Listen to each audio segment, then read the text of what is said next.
بسم اللہ الرحمن الرحیم۔ حضور صلی اللہ علیہ وسلم سے جانوروں کی محبت۔ حافظ ابن کثیر نے اپنی کتاب البدایہ والنہایہ میں لکھا ہے کہ حضور صلی اللہ علیہ وسلم کے پاس ایک گدھا تھا جس پر بیٹھ کر آپ صلی اللہ علیہ وسلم سواری کیا کرتے تھے۔ اس وقت گدھے پر سواری کرنا کوئی برا نہیں سمجھا جاتا تھا۔ حضور صلی اللہ علیہ وسلم کے اس گدھے کا نام یافور تھا۔ اس کی بڑی عجیب کہانی ہے۔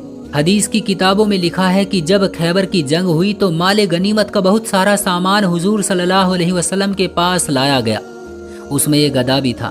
جب سارا مال صحابہ اکرام میں تقسیم ہو رہا تھا تو یہ گدھا آگے بڑھ کر حضور کے پاس آ کر کھڑا ہو گیا اور اپنی زبان میں حضور صلی اللہ علیہ وسلم سے کہنے لگا کہ اے اللہ کے رسول، میں اس نسل سے ہوں کہ جس پر نبیوں نے سواری کی ہے۔ اب میں اپنی نسل میں سب سے آخری بچا اور آپ نبیوں میں سب سے آخری نبی ہے، اس لیے میں آپ سے سفارش کرتا ہوں کہ آپ مجھے اپنی سواری کے لیے قبول فرما لیجئے۔ تو حضور صلی اللہ علیہ وسلم نے یافور گدھے کو اپنی سواری کے لیے خاص کر لیا۔ سیرت کی کتابوں میں اس گدھے کے بارے میں لکھا ہوا ہے کہ کبھی اگر حضور صلی اللہ علیہ وسلم کے پاس کوئی صحابی نہ ہوتے اور آپ کو کسی صحابی کو بلانا ہوتا تھا تو آپ یافور کو حکم دیتے کہ اے یافور، جاؤ اور ابو بکر کو بلا لاؤ، یا عمر کو بلا لاؤ، یا فلاں صحابی کو بلا لاؤ۔ تو یافور پھر دوڑتا ہوا ان صحابی کے دروازے پر جاتا اور زور سے دروازے پر ایک دھکا دیتا۔ وہ صحابی باہر نکلتے، سامنے یافور کو کھڑا دیکھ کر سمجھ جاتے کہ حضور صلی اللہ علیہ وسلم کا بلاوا آیا ہے، اور پھر وہ صحابی جلدی سے بارگاہ رسالت میں تشریف لاتے۔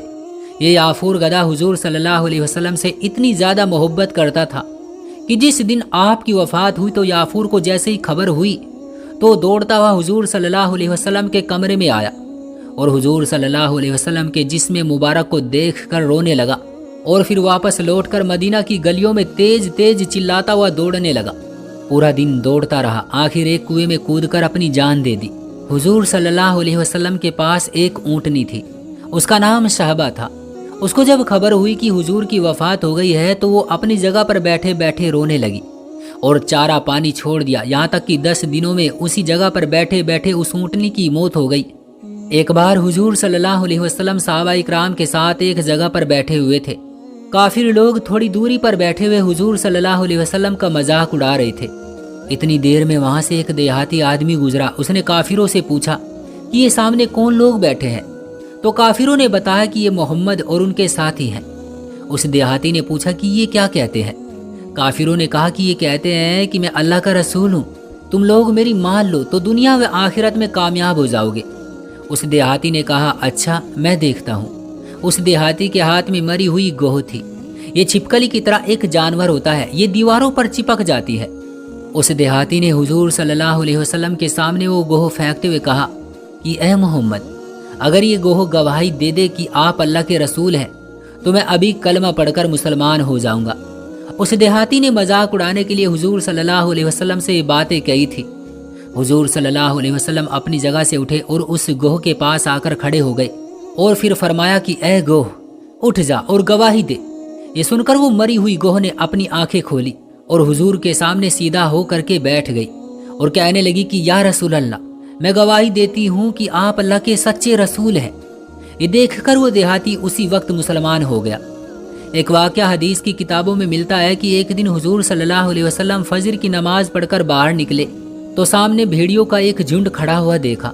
بھیڑیوں کو دیکھ کر صحابہ اکرام ڈر گئے۔ ان بھیڑیوں نے حضور صلی اللہ علیہ وسلم سے اپنی آواز میں کہا کہ اے اللہ کے رسول، ہم سب بھیڑیاں ہیں اور ہمارا کھانا گوشت ہوتا ہے، ہم بکریوں کو شکار کر کے کھاتے ہیں، لیکن اے اللہ کے رسول، اب ہمیں آپ کی محبت میں آپ کے صحابہ اکرام کی بکریوں کو شکار کرنے کا من نہیں کرتا، لیکن گوشت کھائے بغیر ہم زندہ بھی نہیں رہ سکتے، اس لیے آپ ہم بھیڑیوں کے لیے روزانہ کی کوئی ایک بکری مقرر فرما دیں تاکہ ہم دوسری بکریوں کا شکار نہ بنائیں۔